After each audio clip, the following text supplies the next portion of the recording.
Well, retirement realities, I should say. 3 generations of Americans currently in the workforce are concerned about their future nest eggs, but they're falling short in taking action to prepare.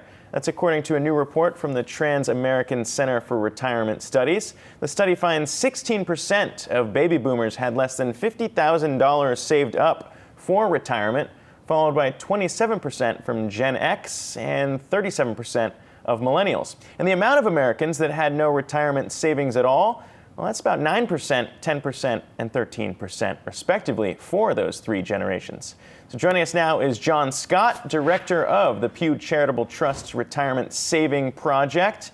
And John, I just want to get your reaction to those numbers. I mean, when we talk about generations kind of stalling and not prepping for retirement correctly, are you surprised to see that fall off? No, I'm not surprised, actually. I think it's unfortunately a problem that spans generations. And, you know, I think we're sort of in a situation where Americans have to do more, but in many cases, they're not able to do more because of where they work, or they simply don't know where they should go first. Yeah.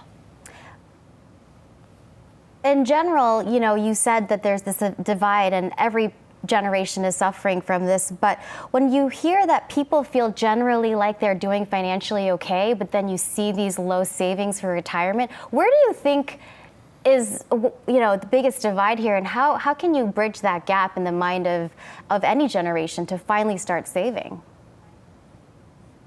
Yeah, it's sort of tough because, you know, when you're thinking about different generations, there are different concerns and different things going on. So for the older generations, like the baby boomers or the Gen Xers, they've been in the workforce for a while. They're a little closer to retirement. And as we know, when you're a lot closer to an event, it's more on your mind. So, you know, they've been working and trying to save for retirement, but now they're starting to see how much they have saved, and they're getting a little bit more nervous and a little more concerned.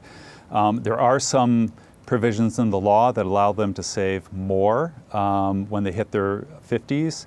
So, you know, they have an opportunity to save more in their retirement plans, but oftentimes this older age group, they have kids going to college, or, you know, maybe they have a parent who has healthcare needs and they have to try and care for that, so they're getting squeezed a little bit. You know, at the younger generations, you know, they have more time, and I think the millennials are a little more aware of this issue than maybe prior generations.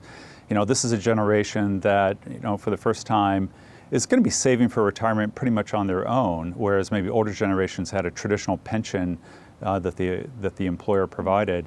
So I think there's a growing awareness amongst the millennials that they have to do more. Unfortunately, for younger workers, it's a little more difficult to find jobs that offer a retirement plan. So they're getting squeezed in a different way. So I think in both cases, or across the generations, you have to be a little more proactive or entrepreneurial in seeking out opportunities to save more, or at least get into a retirement plan. Mm-hmm. And John, when it comes to that millennial population, how much of this do you think is about lack of education? So there may be awareness that they need to save more, but how much is the millennial audience really getting info about where to save? What are those vehicles? Who's targeting, who's reaching them, and who are they listening to? Well, I think a lot of the education comes from employers themselves. You know, we have an employer sponsored system. Employer-provided retirement plans are the basic way that Americans save for retirement.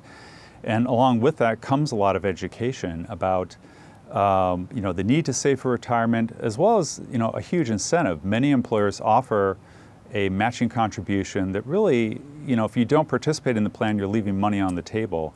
But, you know, and this is where it comes back to, if you're at a job that doesn't have a retirement plan, you know, where are you getting that education? So for a lot of folks, it's maybe a trusted source, maybe a family member, but that's, you know, as you can imagine, that's hit or miss. I do think there is a lot more chatter out there, you know, in the media and in other sources, you know, whether it's the need to save for retirement, or that we're living longer, or the precariousness of Social Security, you know, we're talking about the system being insolvent and benefits having to be cut. I think that, you know, from a variety of sources, it's starting to filter down. But again, it's where do you go next? If you don't have a plan at your job, how do you set up an IRA, for example, or do some of these other things? It's a lot of work and a lot of information to gather if you're doing it by yourself. All right, let me just put you on the spot here then, John, because I've got a lot of friends, perhaps myself included, in this bucket when we talk about that hard spot you're describing, where you've got student loans to pay off. You might not actually have the employee-sponsored program when we're talking about retirement. So if you're facing both those things, what's one easy thing you might be able to do? What's kind of the advice that you are giving to maybe that millennial generation who's saying, I'm really stuck in a hard spot here? What might you suggest? Yeah, I think really the key is to start early. And even if it's a small amount, you've got a lot of time ahead of you. If you're in your 20s and 30s, and we're talking about lifespans going into their 80s and 90s now, potentially you're looking at 40 years. So even if you can start at 1, 2, 3% of your pay, and if your employer doesn't have a 401k plan at the workplace, if you can take that extra step and set up an IRA, and then have the employer deduct that 1 or 2 or 3%, out of your paycheck, so that you don't really notice it.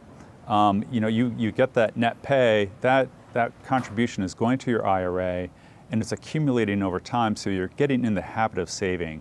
That accumulates over time with the investment returns, and I think that's really the key first step. If you can sort of do that, and really any bank or investment manager or financial institution can help folks with that. You can go online and set up an IRA today. Yeah. There are a lot of things you can do. It's just really getting out there and doing that first thing, or asking your employer. And pushing for it. Do we have a retirement plan? Yeah, pushing for it. Be your own advocate. Again, as I said, be a little entrepreneurial with your own financial future.